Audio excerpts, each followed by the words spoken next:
Hi, and welcome to my late season garden tour.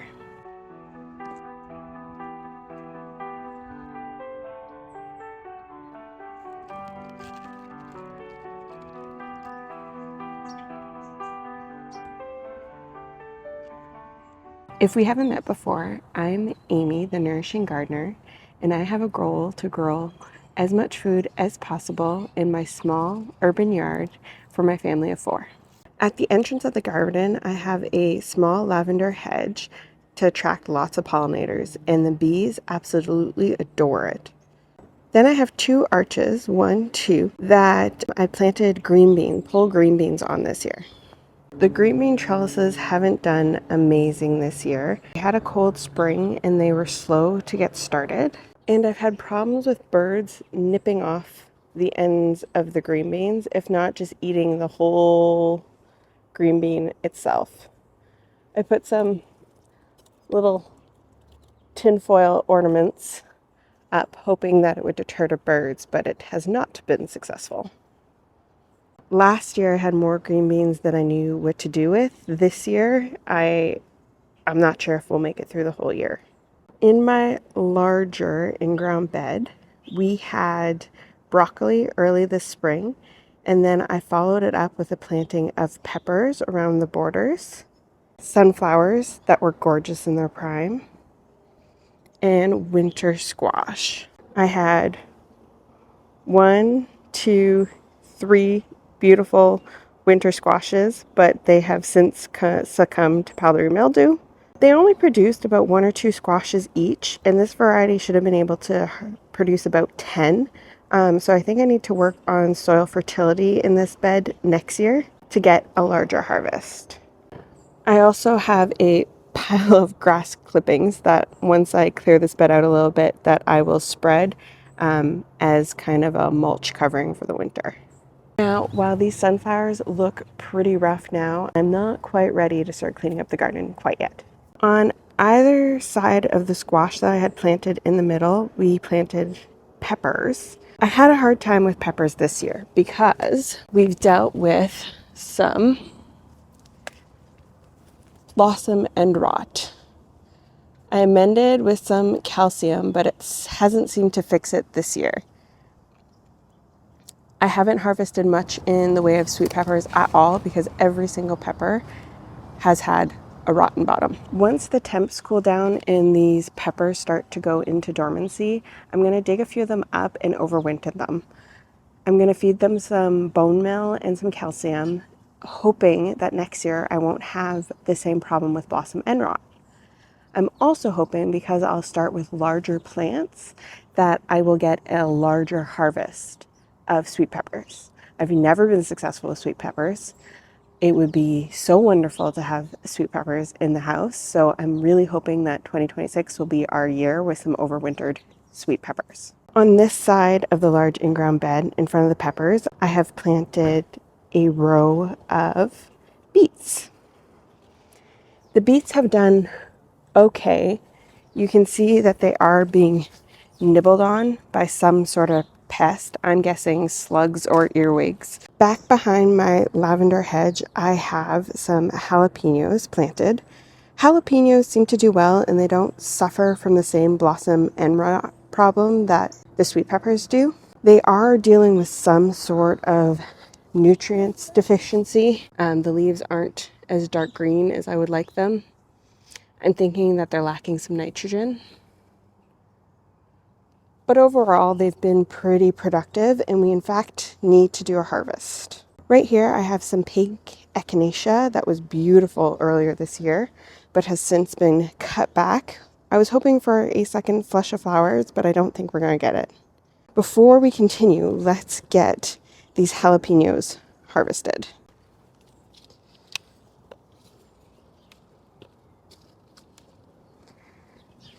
I'm going to harvest anything that is decent size, if it's corking or not, at this point in the year.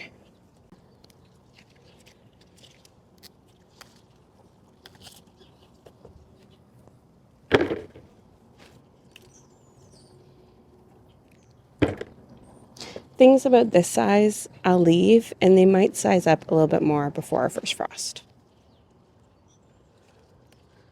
Oops.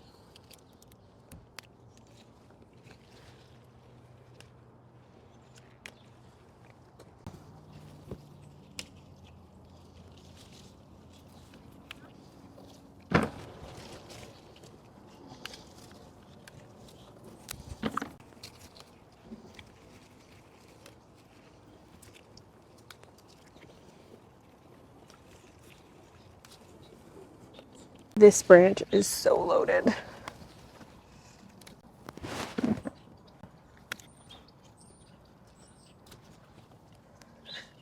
Look at it stand up now.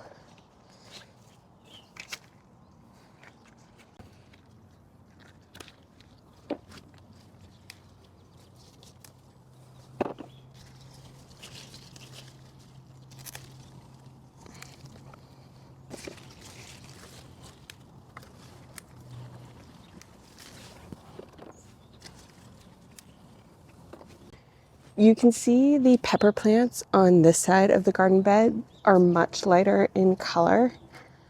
I think it's because they've had a hard time taking up nutrients because it's been so dry this year, and this is the most south edge of the garden, so it gets the most intense sun, and this edge just dries right out. Next year, I'm going to look into different mulch options for this edge of the bed to help keep the moisture in, because I think drought is just something we're going to deal with more and more as the years go on. Look at this big boy. Chunky.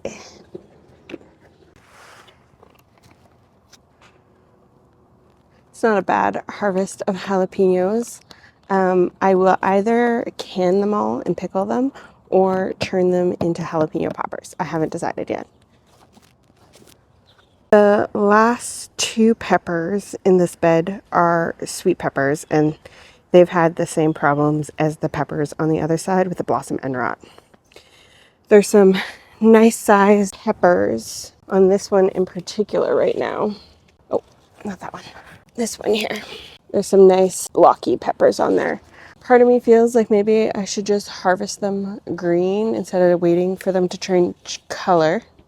Well, we harvested that one. Hoping to kind of avoid the whole rot situation as they mature. We'll see. Right now, I kind of just want to see what happens, see if any of the soiling amendments I did earlier this year are helping, and we'll hope for a better harvest next year. Sometimes you win some, sometimes you lose some. Peppers this year, sweet peppers this year, was a losing crop for me. On the most southern edge here of the garden, I have rutabagas, and they are starting to size up. I think that one right now is my biggest rutabaga. Some of them look real small still. So we'll see if those turn into anything. Rutabagas are part of the Brassica family, to my understanding. So they'll withstand a small frost, so there's still lots of growing time for them. I think they would have appreciated being in a more wet area. The last crop I have in this bed is carrots. And so far, these carrots are doing wonderful. They're going to stay in the ground until the first light frost. And you can see their shoulders are just starting to peek out on the edges here. So I'm really hoping for a good harvest of carrots this year. This is one of 2 carrot beds I have. So in my raised bed furthest from the house, which may not be how I plan it next year, I have planted my fall and winter lettuce and kale.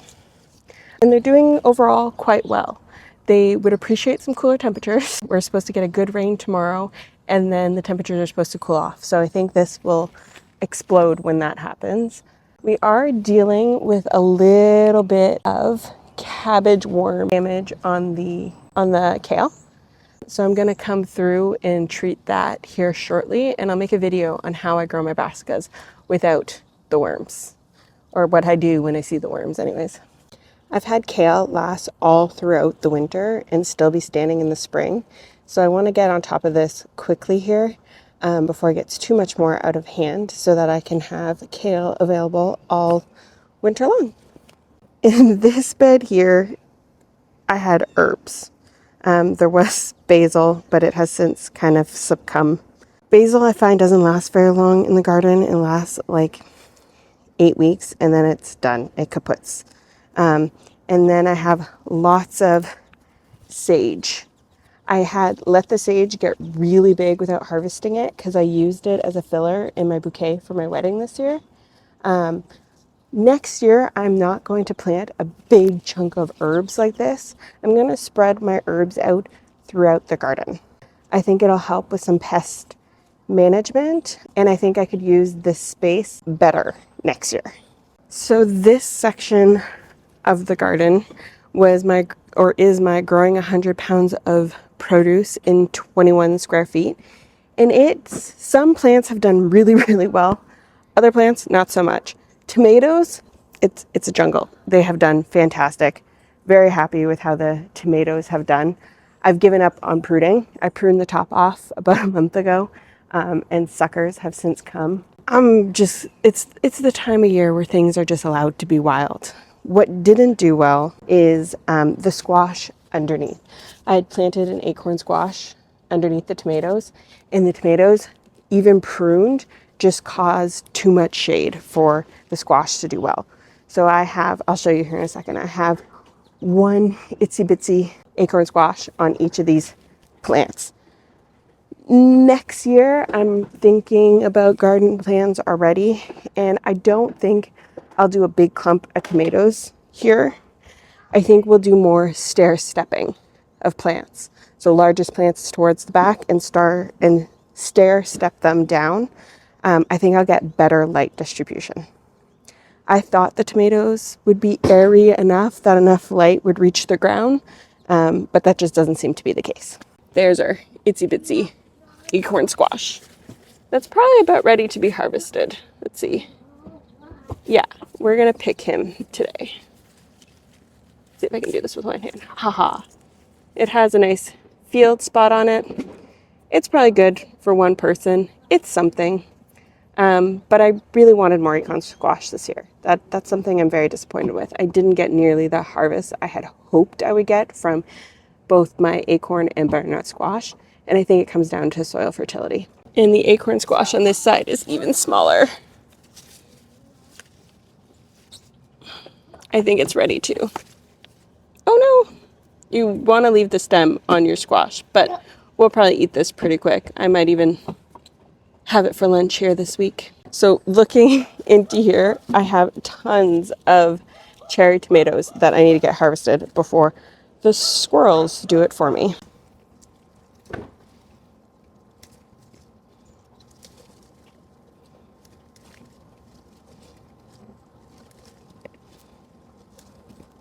And honestly, I'm kind of over cherry tomatoes. Maybe next year I should plant my cherry tomatoes as a spring crop, get my fill, and then pull the plants out. Like in the summer, I like to have lots of salads with cherry tomatoes, but by this time of the year, like I said, the quality is decreasing and I'm not as excited about them. Look, there's even more in there. I'd love to know what you guys do with your cherry tomatoes. Do you guys plant them and eat them until you have your fill? Do you use them in your preserving? Do you love cherry tomatoes so much that you don't care that you have this many in October? I'd love to know. Leave a comment down below.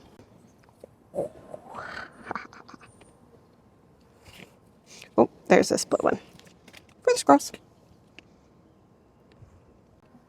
Oh, there's more in there. I think we're leaving them. We'll let them get a little bit redder.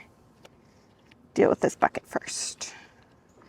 I did plant 2 varieties of cherry tomatoes. I planted this red sweet million and the yellow berries crazy cherry.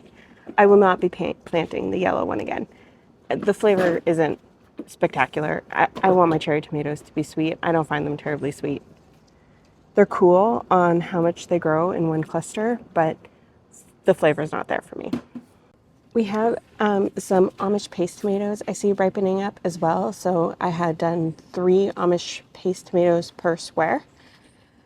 So either side of my pathway's right there. So there's 3 on that side, 3 on this side. And I can see some red peeking through. So we'll harvest those while we're out here as well.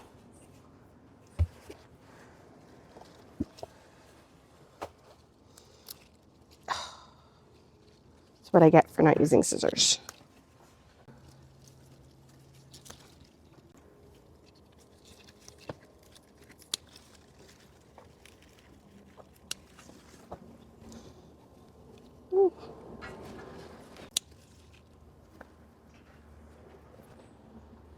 I have green beans growing around some of these tomatoes also, and I don't recommend this. While they did produce some green beans, they didn't produce tons, and it's so hard to see. If you were to try this, I would try with a yellow or purple climbing bean, because the green beans are just so hard to see. I've missed tons of them. I'm kind of just saving them for seeds at this point. But I would definitely try to do a colored bean if you did try this yourself, because the green beans are just so hard to see. Like, look, I've missed those ones. There's ones down there I've missed. It's worked. It just wasn't fantastic. Right in the front here, I had broccolini planted. You can see one going to seed there. I harvested what I wanted to harvest from the spring, and then I never got around to pulling it out and putting summer squash there, which was my plan. So I kind of just let it there, and it's producing more now. So we'll get a little bit more of a harvest of broccolini from this plant. So that's awesome. So it hasn't just wasted space all summer. It's going to produce more of a crop. The only thing that's doing really well in this bed is the big turnips. I have planted lettuce back there that I don't even think has germinated, and some little solid turnips, but I haven't been able to get back there to thin them out. So it will be survival of the fittest, because the only way I can get back to this bed is through this pathway, and it's been a little bit challenging since I've stopped pruning the tomatoes. But there are turnips growing back here. Whoops. So I bet by the time frost comes, there'll be some nice big turnips that I'm planning to use in a cottage pie instead of the potato. In this bed is my second fall planting of carrots that I would have done after I pulled my onions out. And they are starting to size up. I can't keep the squirrels out of this bed. They keep digging holes and digging my carrots up, which is endlessly frustrating. One could probably put a net over them, but I haven't done that. But I'll bring you in closer. They are starting to size up quite nicely. So another month, and then like carrots can handle some little frost. So if we just have some little frost, I'll leave them be. But hopefully I will get a nice big harvest of carrots from this bed. I'm really hopeful, because that will help immensely to getting to my 650-pound goal. Now, just on the other side here, I have an L-shaped bed where I had onions, a very sad melon, my tomatoes, and a cucumber. This one cucumber plant has produced 26 pounds of cucumbers. Big cucumbers. Delicious cucumbers.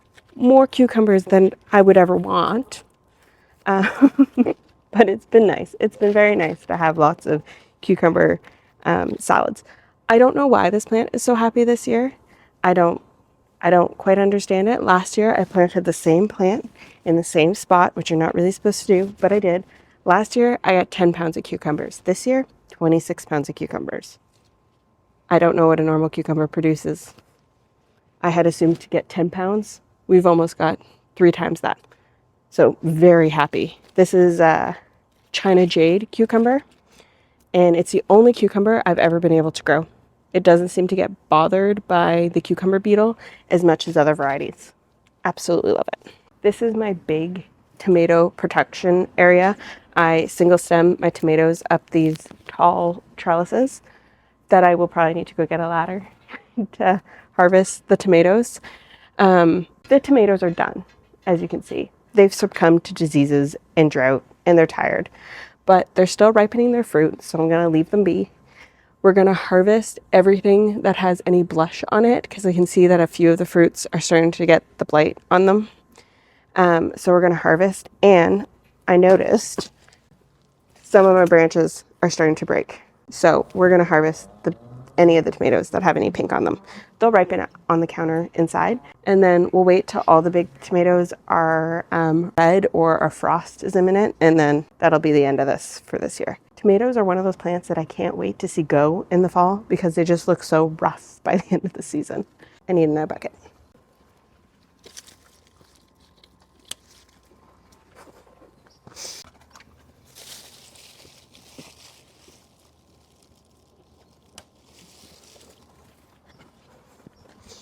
I have to say, if you're looking for one way to improve production of your garden, add a very tall trellis. Grow something vertically.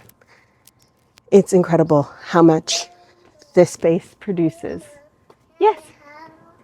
You want to help me? You want to help? Yeah. Okay. Can you put the tomatoes in there? The tomato? Oh no, it's gone. I know, I put it in there. Tomato. Together.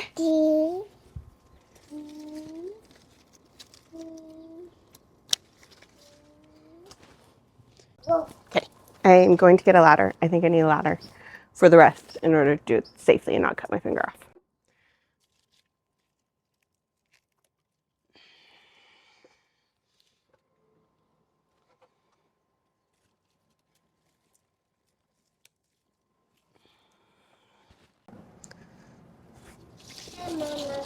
Yes, buddy. Oh.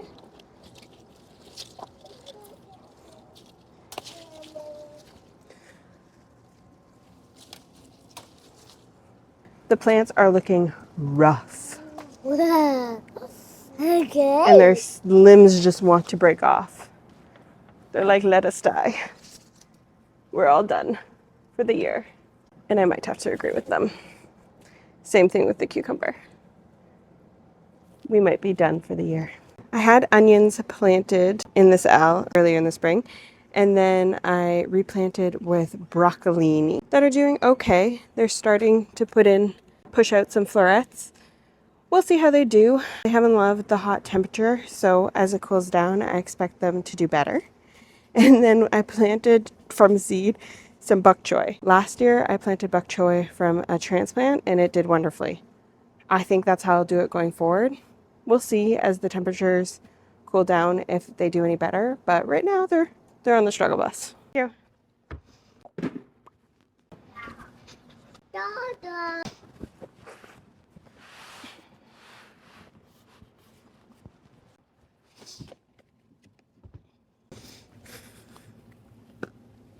Not a bad harvest for an October garden in Canada, I must say. We will have some root crops to harvest into the fall. Thank you for joining me on this late season garden tour. I hope to see you again.